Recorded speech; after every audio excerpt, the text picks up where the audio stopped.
اب ذرا ایک بدچلن عورت کے مکر و فریب کا واقعہ بھی سن لیجیے۔ بنی اسرائیل کے یہاں ایک پہاڑ تھا جسے وہ بڑی عظمت والا سمجھتے تھے اور اس کی بڑی عظمت و توقیر کرتے تھے، اور اگر کسی بات کا فیصلہ کرتے وقت قسم کھانے کی نوبت آتی تو اس پہاڑ پر چڑھ کر قسم کھاتے اور اسے وہ سچا سمجھ لیتے۔ اس شہر میں ایک خوبصورت عورت تھی جس کا ایک نوجوان سے ناجائز تعلق ہو گیا۔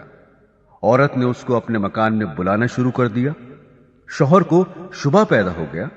بیوی سے کہا کہ مجھے شبہ ہے کہ میری غیر حاضری میں کوئی تمہارے پاس آتا ہے۔ عورت نے انکار کیا۔ شوہر نے کہا اگر تو سچی ہے تو پہاڑ پر چڑھ کر قسم کھا لے کہ تیرا کسی سے ناجائز تعلق نہیں ہے۔ عورت نے کہا ہاں، میں کل پہاڑ پر چل کر قسم کھانے کو تیار ہوں۔ ادھر اس نے اپنے آشنا سے کسی طرح چھپ کر یہ کہہ دیا کہ کل تم پہاڑ کے نیچے ایک گدھا لے کر کھڑے رہنا، میں اور میرا شوہر پہاڑ پر چڑھنے کے لیے وہاں آئیں گے، اور میں شوہر سے کہوں گی کہ پہاڑ پر چڑھتے ہوئے میں تھک جاؤں گی، اس بہانے تمہارا گدھا کرائے پر لے کر میں اس پر سوار ہو کر پہاڑ پر چڑھوں گی۔ تم گدھے والے کے بھیس میں وہاں موجود رہنا اور گدھے پر مجھے سوار کر کے میرے ساتھ ساتھ چلنا۔ چنانچہ جب دوسرے روز میاں بیوی پہاڑ پر چڑھنے کے لیے گھر سے نکلے اور چلتے چلتے پہاڑ کے پاس پہنچے تو وہاں اس کا آشنا گدھے والے کے بھیس میں گدھا لیے کھڑا ہوا تھا۔ عورت نے شوہر سے کہا چلتے چلتے میں تھک گئی ہوں، مجھے یہ گدھا کرائے پر سواری کے لیے دو۔ شوہر نے گدھے والے سے کرایہ مقرر کیا اور بیوی کو گدھے پر سوار کر کے تینوں پہاڑ پر چڑھنے لگے۔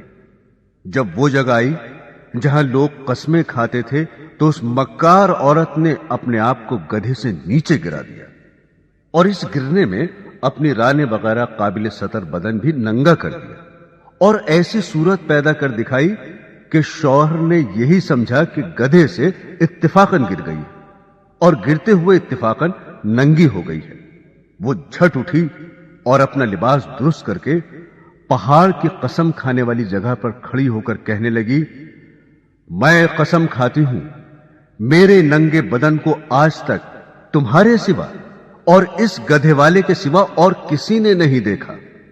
شوہر مطمئن ہو گیا کیونکہ اس نے یہ سمجھا کہ اس گدھے والے نے اسے گدھے سے گرتے ہوئے اس کا ننگا بدن اتفاقاً دیکھا۔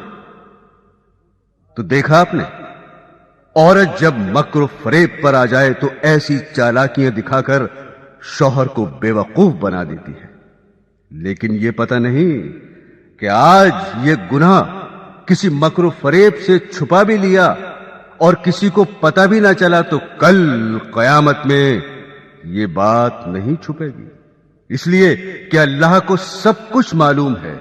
اللہ سے کوئی کام چھپا ہوا نہیں، دنیا والوں سے چھپ سکتا ہے لیکن اللہ تعالی سے نہیں چھپ سکتا، اور اللہ کے نبی صلی اللہ علیہ وسلم نے اس کا عذاب بتا دیا کہ ایسی عورت سینے کے بل جہنم کے اندر جلے گی۔